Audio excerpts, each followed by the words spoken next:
The desert wind howled across Fort Ralston like a wounded animal, carrying dust, heat, and the restless whispers of danger. The kind only men who'd spent enough nights under Apache skies could understand. Private Ethan Cole stood outside the command tent with his hands behind his back.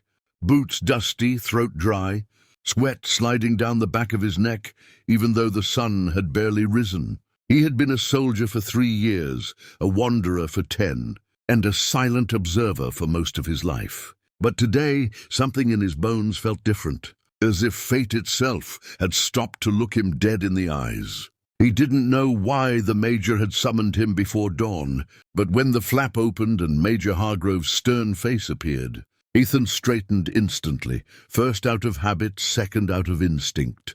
"Cole," the Major began, stepping aside as if to let the weight of his words fill the space before he did. "I'm assigning you to something unusual."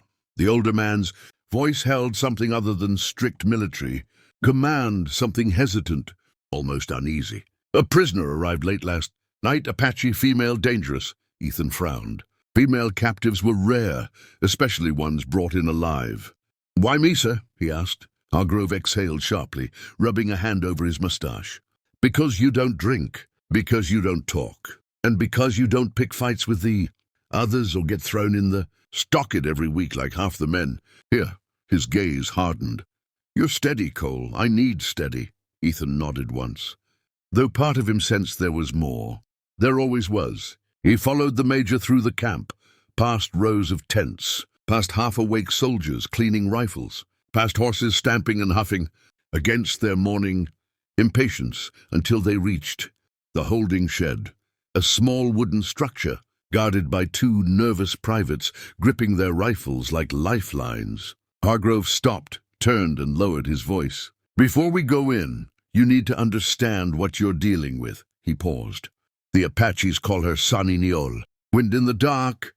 The name rolled in Ethan's mind like a cold gust. "Scouts say she's the daughter of a war chief. Her capture cost us 3 men." Ethan stiffened. 3 good men gone because of her, or because someone else had shot first. War stories changed depending on who told them. Still, he said nothing. The Major pulled the bolt on the door. Hinges groaned. The interior was dim, lit only by a shaft of sunlight cutting through a crack in the roof. For a moment, Ethan thought the shed was empty.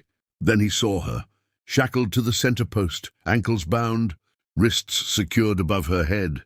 Yet somehow she stood tall, straight, proud, as if no iron, no army, no world could break her. Thick black hair fell over her shoulders in wild strands. Her skin was bronzed by the sun, marred with dust and faint bruises but unbowed.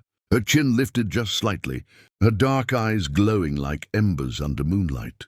Sharp, alert, studying every movement with a predator's precision. She looked nothing like the word savage. She looked like someone born from the earth itself, strong, fierce, unbroken. Her gaze flicked from Hargrove to Ethan, then it narrowed. Ethan felt something jolt through him, something unfamiliar and unsettling, like being struck by lightning yet unable to look away. "This is Cole," Hargrove announced. "He'll be guarding you." She didn't move, didn't blink, didn't show fear or anger or anything the Major might have expected, only a long, unblinking silence. "She hasn't spoken a word," Hargrove muttered. "Not in Apache, not in English, nothing." Ethan wondered if she would speak to him. He doubted it. The Major stepped back. "You have one job. Cole, keep her alive until the tribal envoy arrives next month. They'll trade for her." Ethan turned sharply. "A month?" "Yes," Hargrove said. "1 month. And if she dies, the whole Apache nation will come for us." Ethan's jaw tightened.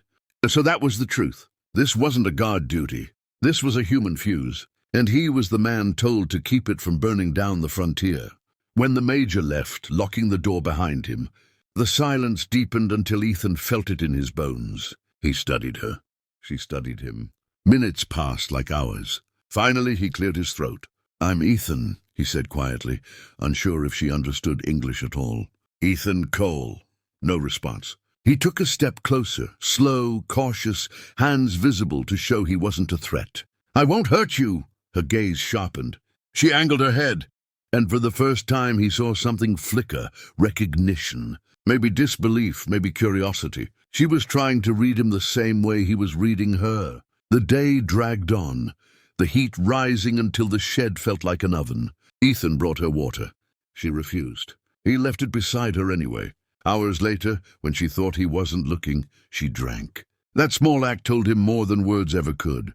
She wasn't careless. She wasn't stubborn.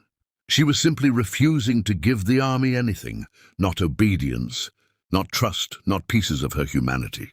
That night, as the camp settled, Ethan stayed seated outside the shed door, listening to the desert. Coyotes howled in the distance. Men played cards in the barracks.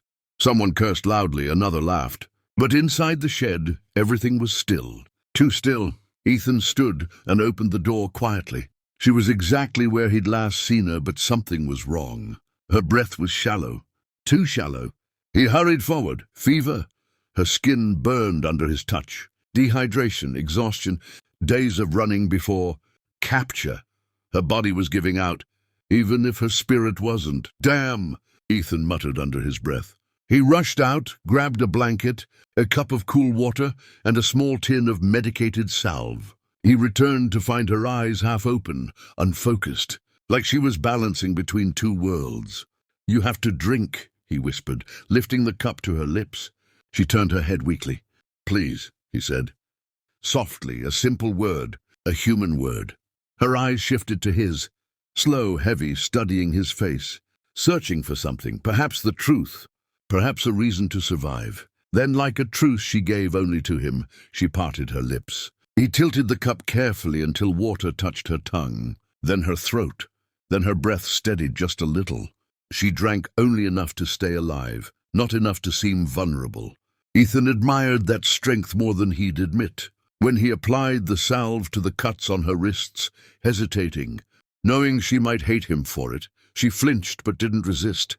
A warrior's tolerance, a survivor's silence. When he stepped back, she looked at him again. Really looked. And in that moment, beneath the fever and the chains and the weight of everything unsaid, he saw something flicker in her eyes. Not softness, not surrender, something deeper, recognition, as if she, too, had felt something shift the moment she first saw him. As if she, too, sensed that whatever path fate had carved for them, it had just begun. He exhaled. "I'll keep you safe," he whispered before leaving the shed. A promise to a girl who had no reason to trust him. A promise he barely understood. But as he stood under the desert moon that night, staring at the endless sky, he knew one thing with certainty. One day soon, he would face a choice that could destroy everything he knew. And when that day came, he already felt the answer burning inside him. He knew, without knowing why, that he would do the unthinkable. He would set her free. But fate wasn't done with either of them yet. Their storm was only beginning. And when the world finally learned the truth about the girl called Wind in the Dark, nothing and no one would ever be the same. And if you want to see what happens next, make sure to subscribe, because this story is only getting started.